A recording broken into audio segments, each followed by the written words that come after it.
লালমনিরহাটে তুচ্ছ ঘটনাকে কেন্দ্র করে সংঘর্ষ, আহত ৫। লালমনিরহাট পৌরসভায় তুচ্ছ ঘটনাকে কেন্দ্র করে সংঘর্ষে একই পরিবারের ৪ জন সহ মোট ৫ জন আহত হওয়ার ঘটনা ঘটেছে। আহত ভ্যান চালক সালাম, তার ছেলে সেজান এবং সেজানের বন্ধু রোহান রংপুর মেডিকেল কলেজ হাসপাতালে চিকিৎসাধীন রয়েছেন। তন্মধ্যে প্রতিপক্ষের ছুরির আঘাতে আহত সেজানের অবস্থা আশঙ্কাজনক বলে জানা গেছে। ৭ মার্চ শুক্রবার সন্ধ্যায় পৌরসভার ৩ নম্বর ওয়ার্ডের ডায়াবেটিক হাসপাতালের পাশে ঘটা ওই সংঘর্ষের ঘটনায় ৪ জনকে আটকের বিষয়ে নিশ্চিত করেছেন লালমনিরহাট সদর থানার ওসি মোহাম্মদ নুর নবী। আহত অপর ২ জন হলেন সালামের স্ত্রী বিলকিস ও সালামের বোন, তবে তারা হালকা আঘাত পাওয়ায় সুস্থ আছেন। আটক ব্যক্তিদের নাম জিয়া, শাহিন, সজীব ও সৈকত। তারা ৩ নম্বর ওয়ার্ড ডায়াবেটিক হাসপাতাল সংলগ্ন এলাকার শফিকুলের ছেলে বলে জানা গেছে।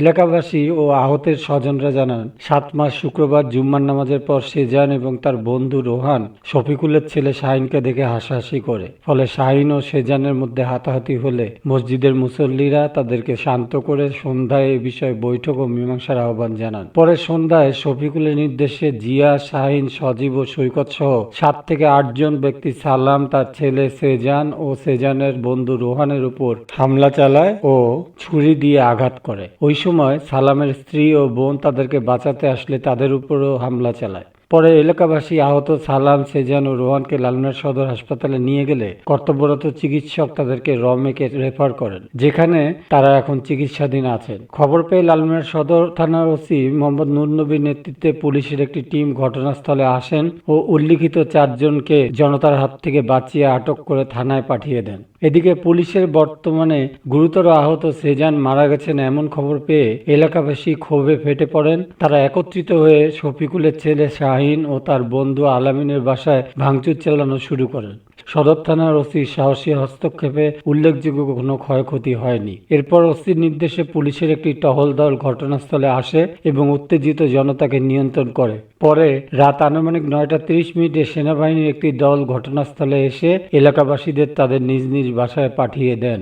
ঘটনার বিষয়ে কথা হয় এলাকাবাসী, আহত সেজানের মা এবং লালমনিরহাট সদর থানার ওসি মোহাম্মদ নুর নবীর সাথে।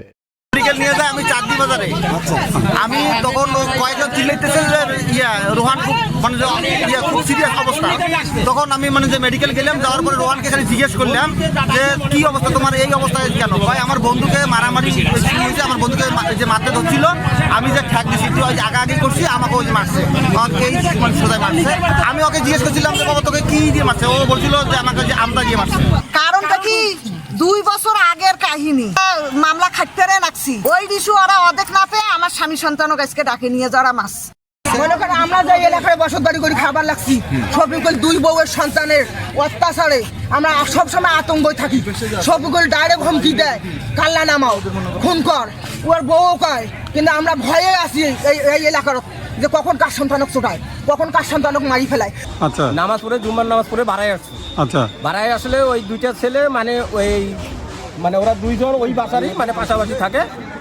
সালামের ছেলে এরা 2 জন ওখানে ওই মসজিদে একটু হাসাহাসি করছে ওদের ব্যাপারে। এখন ওরা বন্ধু বান্ধব কি বলতে পারে সেটা তো আর আমরা জানি না। তো ওখানে তো কিছুই হয়নি। আমরা নামাজ পড়ছি, নামাজ পড়া অবস্থায় দেখতেছি যে ওই ছেলেরা আগে চলে আসছে, আইসে এখানে যে এই তেপতিতে এই যে ওই মোড়টাতেই ওদেরকে মারতেছে না। আজকে মসজিদের টিনেজের ছেলেরা জুমার নামাজের সময় হাসাহাসিকে কেন্দ্র করে 2 পক্ষের মধ্যে হাতাহাতি হয়। এরপরে সন্ধ্যাবেলায় এখানে 2 পক্ষের মধ্যে মারামারি হয়। এক পক্ষের 2 জন গুরুতর আহত হয়। তারা রংপুর মেডিকেল কলেজ হাসপাতালে ভর্তি আছে, চিকিৎসাধীন আছে। এটাকে কেন্দ্র করে আমরা 4 জনকে গ্রেপ্তার করতে সক্ষম হয়েছি এবং উত্তেজিত জনতা আসামি অপর পক্ষের বাড়ির বেড়াটাড়া এগুলো ভাঙচুর করেছে। এখন এখানে পুলিশ মোতায়েন আছে, পরিস্থিতি নিয়ন্ত্রণে আছে। দৈনিক আজকের বাংলা .net